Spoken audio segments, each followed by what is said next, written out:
Hi, everyone. Welcome to day 5 of our video coaching series. And today we're going to be focusing on an action. So, what you've experienced over the last 4 days is that debt is a budgeting problem. So, it requires data and analysis and an actual time proven plan to get you out of it. But we also have discovered that there's a mind issue, that you might have been trapped in debt consciousness without realizing it. And so we have to switch your thinking to prosperity and abundance consciousness. And we'll take certain actions to do that. We've tried some visioning, we've tried, to have some fun. And today we're going to do one more exercise to do that. So getting out of debt requires a time proven plan that actually works, not a last century plan. Maybe in the last century, if you got into trouble with debt, that was actually, they didn't even have credit cards for college students back then. So it was a lot more difficult to get into trouble with debt back then. But if you in the last century, if you did get into trouble with debt, then chances are it was because you were not, you were overspending, you were a spendaholic, you were a shopaholic, something like that. That's not usually the case in today's world. You can be a person that just went to college and then you graduate with a boatload of college loan debt, and then you get a job, and that job as an entry level with a bachelor's degree doesn't pay as well as you thought. And then if it's in an expensive city, 35% could be going, or higher, could be of your gross income could be going for housing. So this world, again, if you just follow along the steps of the way the world is laid out today, you're going to be putting food on credit cards. You have to rethink it. You have to have a 21st century time proven plan. So, you have to make sure that your plan actually works. You have to execute it, and you have to get your head in the game. So here's something today that's going to help to get your head in the game. Part of prosperity and abundance consciousness, and again, there's a chapter in the ABCs of money that just deals with the mindset. But part of it is that you need to start thinking of yourself as having not just enough, but more than enough.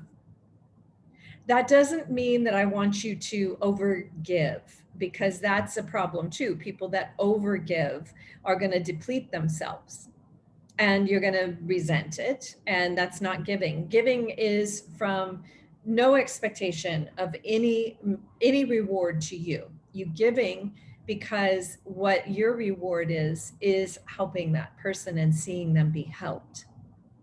So that's what today is all about. Is I want you, and again, if you're working today and you cannot do it today, then schedule it for a day off and give at least 2 hours of your time and your talent. And if you have it in your budget to donate, then donate money too.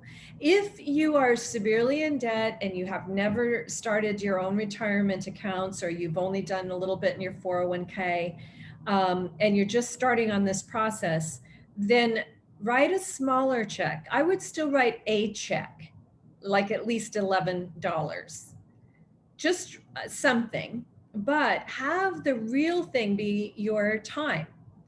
And again, it does not have to be a 501c3. It doesn't have to be tax deductible. It could be someone in your own life that could really use some help. Someone who just had a baby, someone who had been diagnosed with an illness that needs their house cleaned. Something that you can do to help somebody else, and give from the overflow and expect nothing in return.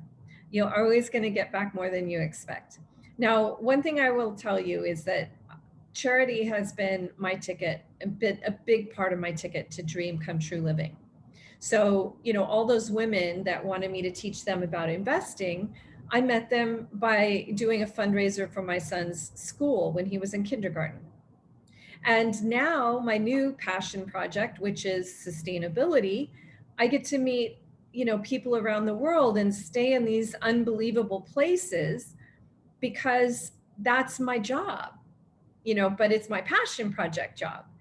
But I mean, what kind of check could you write to stay in the places that I get to stay in and to do the due diligence in the meetings with the people that I get to meet with? So I'm just telling you that for now, donate 2 hours of your time. But going forward, you want to think of a charity that's close to your heart that you can donate to on a more regular basis and make it like a 2-year project at least. Once you get your budget in order, you're going to be donating 10% of your money to that organization. And if it's a 501c3, that's going to be tax deductible and that's going to be helpful. But rather than spread it out amongst a number of organizations, pick one and donate your time and your talent as well. That way, you're actually educating yourself. So part of my education into becoming an executive was to donate my time as the chairperson of a silent auction. So don't underestimate that value of working that way, because there can be professionals that are far more experienced than you, but don't have the time. And even though they're going to mentor you through it, they know that the amount of time that you're giving to the project is something they can't give. So they're willing to help you with their human capital so that you can actually do the sweat equity. So just start learning more about charity and give 2 hours of your time and a little bit of your money. It doesn't have to be 10% right now if you're just trying to get out of debt. Give a little so that you're still doing it, and think of it, understand that time and talent are as valuable as money. I really talk about this in the gratitude game. So we are going to be getting into the gratitude game going forward. And again, that is a 21-day program designed to make prosperity and abundance your daily habit. So we are going to do that after this, but this is a program that's designed specifically to get your budget on the right track, to get your wealth plan on the right track. One other thing I want to remind you, which I already talked about in the introductory video conference, about 30% of your FICO score is your assets to debt ratio. So when you start putting money into your retirement accounts and that starts earning money as well, then the amount of debt you have is going to be lower. Your FICO score is going to go up. You're going to get credit card offers at 0%. So that's also part of the solution of that high interest debt. All right, I'll see you tomorrow. And again, if you have time today, donate time and talent today and a little bit of money. If you don't, then use today to set it up on, your next day off.